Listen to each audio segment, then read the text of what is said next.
Olá pessoal, tudo bem com vocês? Conforme eu falei no vídeo 1, esse é o vídeo 2, que essa semana nós vamos revisar aquilo que nós trabalhamos nos primeiros 30, 40 dias de aula.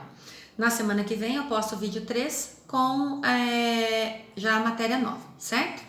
Lembrando que nós temos uma aulinha só de 45 minutos por semana, então assim a gente não tem ainda muita coisa para a gente revisar, certo? No capítulo 1, regionalização do espaço mundial, e no capítulo 2 nós falamos das regiões da ONU, ok?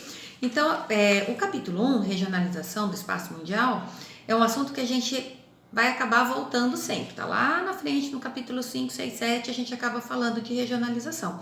Então, a gente tem que entender muito bem o que é isso. Regionalizar é dividir, agrupar de acordo com características principais. Características similares, perdão. E aí, para que isso? Qual que é o objetivo disso? Para facilitar a administração pública. Citamos o exemplo do Brasil. O Brasil é a quinta maior extensão territorial e ele foi regionalizado em 5 grandes regiões.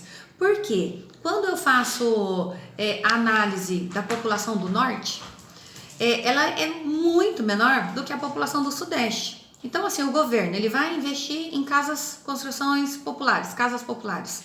Onde que tem maior necessidade? Onde que está a maior demanda? Então, assim, não adianta na hora que é feito o censo, né, que estava previsto para esse ano, agora já não sei, né, mas não adianta falar, o Brasil hoje tem 210 milhões e desses 210 milhões de brasileiros, 70%, citar um exemplo aí, tá? Bem errado, né? 70% da população brasileira não tem moradia própria. Então tá, então vamos construir moradia. Onde? Então, assim, não é pegar um número como um todo e ver a necessidade e jogar que essa necessidade é a mesma em todos os cantos do país. Então, o Brasil foi regionalizado, ou seja, dividido em 5 grandes regiões para facilitar a administração pública, para não haver desperdício de dinheiro. E aí, esse foi o exemplo que eu citei para a gente entender por que a gente tem que regionalizar. Lembrando que regionalização é sempre feita de acordo com critérios parecidos, né? Então, assim, o que tem de parecido nos estados que compõem a região norte? A presença da vegetação. O que tem de parecido nos estados que compõem o nordeste? A presença da vegetação de caatinga, que é totalmente diferente da vegetação do norte, que é a floresta amazônica. No Nordeste, nos estados que compõem a região do Nordeste, a cultura é totalmente diferente do restante do país. O que tem de igual nos estados que compõem a região Sul? São os únicos 3 estados que estão no clima frio e assim por diante. As regionalizações são feitas para facilitar, porém de acordo com características parecidas. Aí, dentro desse capítulo, a gente viu que, por exemplo, o mundo hoje ele é dividido por continentes. É uma forma de regionalizar. E aí, assim, baseado em quê? Para dividir em continentes? Baseado no relevo. Se a gente observar a América, ela é todinha interligada, todinha um único relevo, cercada de água por todos os lados. Quando a gente olha a África é quase, hoje, por conta da presença do homem, ali por conta do canal do Suez, também a África é cercada por água por todos os lados. Então, assim, a regionalização em continentes é um exemplo e baseado em critérios de semelhança. Qual é o critério de semelhança? A distribuição do relevo. Aí, outra coisa que nós vimos, que, por exemplo, eu hoje... eu quero, eu vou ajudar um país, eu vou pegar um país pobre e vou pegar o país rico para ajudar esse país pobre. Então, assim, eu tenho que saber da economia desses países. Aí entrou o Banco Mundial. O Banco Mundial, a gente ainda fez a brincadeira na sala de aula, né, que ele tem a função aí de Robin Hood, tirar dos ricos, né, para ajudar os pobres. E aí a gente viu que ele precisa... para amenizar aí, o objetivo dele é amenizar a pobreza mundial, E para ele fazer isso, ele tinha que fazer quem são os ricos, quem são os pobres. O que ele fez? Regionalizou o mundo de acordo com 4 níveis de economia, ou seja, ele pegou países com critérios econômicos parecidos, economias parecidas. E aí a gente teve aí economia alta, economia média alta, economia média baixa e economia de rendimento baixo. Então, as duas categorias aí que estão no nível mais alto de economia fazem a doação e o Banco Mundial repassa para os países que têm as economias aí médio-baixo e economia baixa. Então, para isso, para ele conseguir cumprir seu objetivo, que é de amenizar a pobreza mundial, ele teve que fazer uma regionalização, dividiu em 4 níveis econômicos. Outra coisa que a gente viu foi o mapinha da regionalização norte e sul. Na época da Guerra Fria, que eu pedi a pesquisa para vocês, nós vimos que até a época da Guerra Fria, o mundo, a economia, ela era regionalizada em países de primeiro mundo, segundo mundo e terceiro mundo. Primeiro mundo, os ricos, segundo mundo, os socialistas, terceiro mundo, os pobres. Quando acabou a Guerra Fria, automaticamente acabou o socialismo. Acabando o socialismo, como que eu falo hoje, né?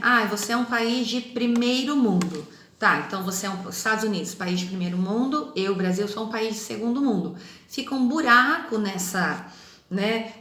Se não existem mais os países socialistas, então fica aquela lacuna, país de primeiro mundo e país de terceiro. Ficou um buraquinho aqui. Então, essa classificação não existe mais. Eu não posso falar, que nem você tem o exemplo, né, do William Bonner lá, que tá falando, fala tudo lindo, maravilhoso e cita um termo geográfico que não existe mais. Está errado falar país de primeiro mundo, país de terceiro mundo, país de segundo mundo não existe mais. Então, essa regionalização caiu por terra.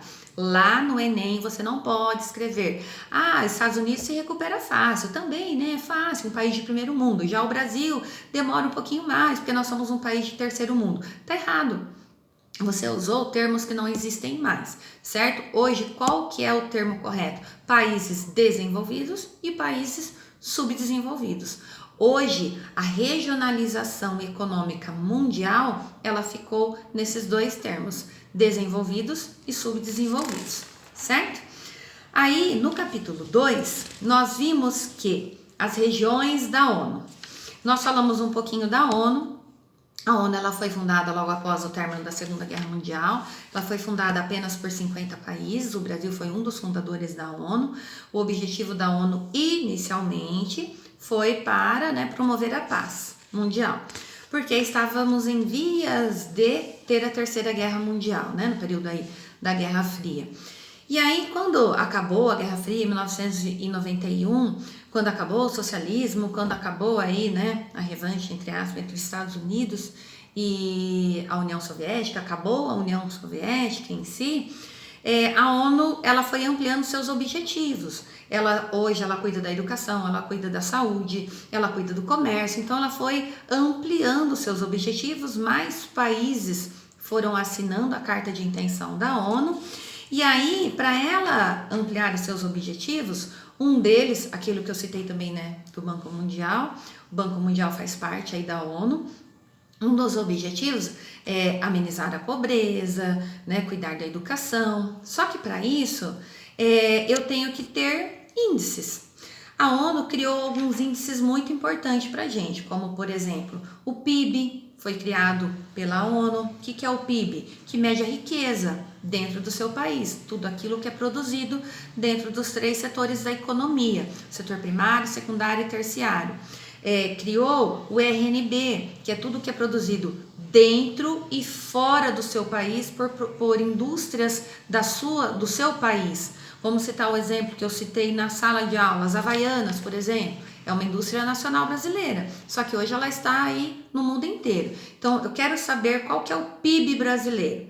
Então, eu vou somar tudo aquilo que foi produzido dentro dos limites brasileiros. Eu quero saber qual que é o RNB brasileiro. eu tenho que somar tudo que foi produzido dentro do território, ou seja, o PIB, mais as multinacionais brasileiras, o que elas produziram aí mundo afora, certo? Foi um índice criado pela ONU. Outro índice que aí a gente falou bastante foi o IDH, que mede a qualidade de vida da população, que se baseia especificamente em renda, saúde e educação.